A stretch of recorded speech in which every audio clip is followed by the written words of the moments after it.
Yeah, hi there. These comments, I'm not going to really say your name, but let's see your email here. So you had, I am a TOEFL aiming to get 26 marks in my TOEFL speaking. Below, and here you want to say are, because your subject here is actually answers. So you'll say, below are my answers for the 4 questions you post on your website. So you say, my current score, it looks like you have 100 in May, so you have 28 reading, you have 25 listening, you have 22 speaking, and 25 writing for a total of 100. So consistently, over the last 3 years, you have been getting between 19 and 22 points out of 30 on the speaking. Well, the good news is you're better than you were, but it looks like you're kind of stuck. We have a term in linguistics, it's called fossilization, which means that you're not able, for whatever reason, to overcome some of the pronunciation, some of the grammar and vocabulary problems, and even some of the problems organizing and developing your responses. You have not been able to solve those problems to get higher than what you have, because really, if you want to get 26, right, so you can get a healthcare certificate here in the United States, you're going to need to get a score of 4 on 4 of your speaking tasks, and then you want to get a score of 3 on 2 of them, and that will put you at your goal. You say, I just finished a TOEFL test last month. I have no idea when to book another one since I failed 3 times since 2014. I'm willing to study at least 3 hours a day. I could definitely study more if I would probably say here, because right now you don't, so you're talking about a present and possible situation. I could study more if I knew what I should study.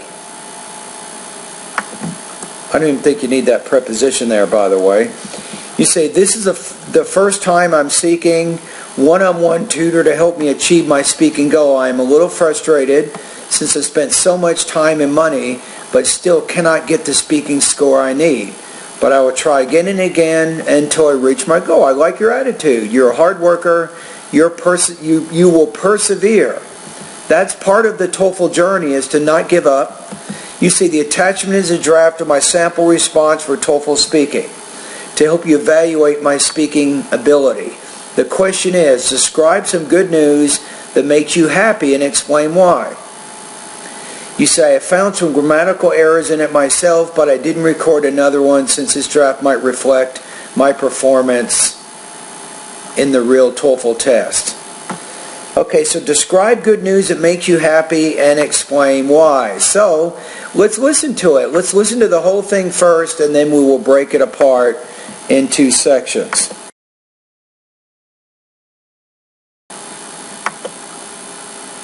One good news I had last year is that I get a high score on my TOEFL test. I'm glad with this because a high score in the TOEFL test is one of the requirements for graduating from my school. The school said this in order to make sure that all students can communicate well after graduating. Moreover, I was not very confident in my English skills before, but after that test, I feel more confident, and I think I... Okay, so let's listen to it again. So again, describe some good news that makes you happy, explain why.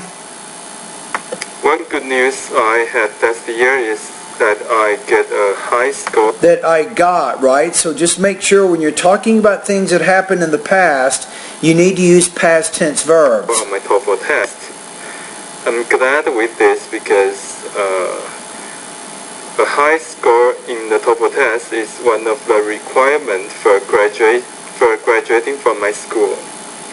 The school said this in order to make sure that all students can communicate well after graduating. Moreover, I was not... I like your use of the word moreover. You're adding to your idea, but here's the part of the problem here.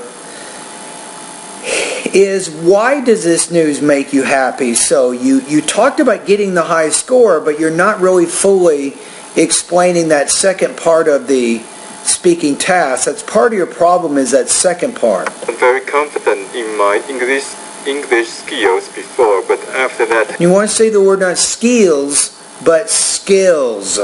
So we have two different vowel sounds in English. For example, in the word mit, I, and then we have E as in meat. Mit, meat. Skills. So you have to be careful how you're pronouncing that sound. I feel more confident, and I think... I felt more confident, you want to say. At test, I feel more confident, and I think...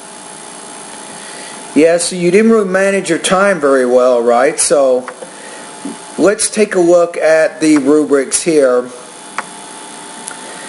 I don't know, it's not terrible. I mean, you more or less answered the question, but I think you're having some topic development problems. You could have really fully explained the second part. You talking about why this is happy or makes you happy or glad. I think you probably could develop that a little bit more.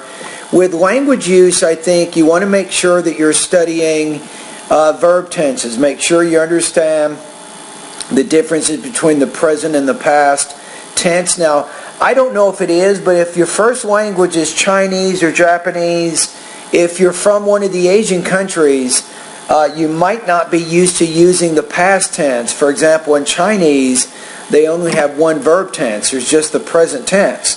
So sometimes students from those languages, they have a little bit of trouble adjusting to their verb tenses. So I would put you probably right where they put you right now. I think because of some language use issues and some delivery issues, I'm going to put you maybe between about 2.6, 2.8, 20 to 22 points out of 30. You're probably just below the 3 range on this particular response. Does that make sense? That would be part of my assessment of what you're doing here. Now, in my online course, the question is, what can you study? What would be important for you? So I think in your pronunciation, because you do have problems in a few areas, I would recommend you do a couple of things. There's a few things that I can help you with in my online course, especially with your specific goal of getting 26. First of all, you want to take my pronunciation lesson number 1. It's a diagnostic pretest for vowel and consonant sounds. So I already know from your practice test that you need to focus on my pronunciation lesson number 11, the E, I vowel sounds, that one. So you definitely need to practice that area, but there's probably some other areas, some other vowel sounds that you want to focus on, and also consonants. So if you do this pretest, I will let you know which of these lessons, which of these vowel and consonant sounds you need to focus on the most. So part of my strategy in helping students get 26 is I like to fully address their speaking issues. And one of them is to address the pronunciation or delivery issues you're having. Now, once you've done that first pretest and you study those lessons on vowel and consonant sounds, you should take my next pretest here. I can already tell you need some practice with pronunciation lessons number 36, 37, 38, 39, 40. Why is that? Because when you're speaking, if you listen to your response here, you're not really varying your intonation like a native speaker. One thing I had last year is that I get a high score on my TOEFL test. So you do vary it a little bit, but you can still work on varying your intonation a little more than you do. So that'll be the purpose of my next pretest, is to determine what problems you're having with syllable division, word stress, sentence rhythm, intonation, thought groups, and blending. So that's how I fully address your delivery issues. I will tell you exactly where the delivery issues are and what parts of my course you want to focus on to improve your intelligibility. All right? Now the next thing is, You have language use issues also, and that's also something you have to solve before you can improve, I think, your TOEFL speaking score. So the grammar part of it, one of the lessons, let me see where it is here.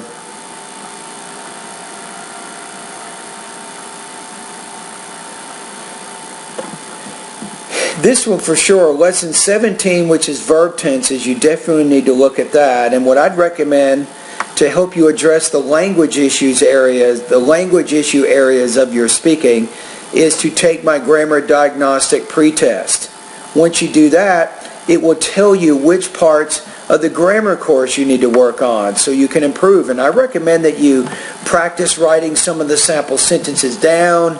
You might even practice speaking them. And I think that's going to really help you develop a little bit better control over your grammar. Okay, so the next area here is obviously you have to go to the speaking part of my course, and I think you can probably improve your organization. You can improve how you're organizing and developing your ideas so there's a more coherent connection of ideas. So one particular lesson in the speaking area of my course, I'd like you to take a look at speaking lesson number 7 here. How to make your speaking more coherent. Right there. And what you can also do is to start practicing, I think, some of these lessons where you can get some ideas on how you can organize maybe the independent and integrated speaking responses. And the main thing for you is you want to, once you become one of my students, this is really the main thing that you want to be doing, is you want to be getting feedback from me with your pronunciation and also with your speaking. So I've created a special talk group for my online TOEFL course students. Here is the actual web page here. You see this? So each day, different students, they actually practice different either pronunciation lessons, or they'll do speaking, integrated or independent speaking, and they'll post these here for me to listen to, and then I will give them comments. That's really the main thing for you is to start posting. Now, as you start doing practice tests, I might give you some additional tips and strategies on things that you can do in your preparation to help you fully master the speaking and pronunciation of American English. Alright, so those are some of my comments for you. I don't know how long it's going to take. It just depends on how long it takes you to solve your delivery, your language use, and your topic development issues. However long that takes. You seem to be very determined. You seem to have a good motivation, and you're in your mind, you know how hard it can be, and it looks like you don't want to give up on this thing. And I admire you for that. I think that's a good strategy, and your mind is strong on this. So what do I think? I don't know. I don't know that you have to spend 3 hours a day doing TOEFL study, but at least probably 1 to 2 hours a day for maybe 2 or 3 months. And you can supplement your study at my online TOEFL course with probably doing what you're already doing. You want to make sure that you're watching movies, you're talking with native speakers, you're doing everything that you can to increase your exposure to the language.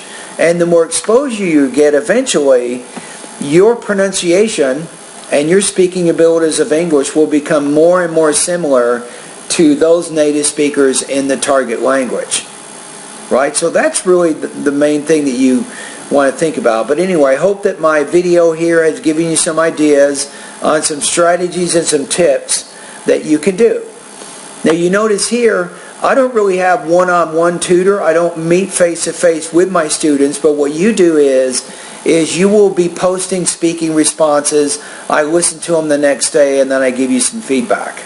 That's kind of how I work, and that saves you a lot of money, because if you do one-on-one tutoring face-to-face by Skype, that's going to cost you $30 to $40 an hour. So because I don't have to meet face-to-face with my students in real time, I can still offer my course relatively cheap at only $45 a month. So that's kind of my own strategy there. So I think I can help you. I believe that you will be able to reach your goal. It is time to start. Let's get going. All right, thank you.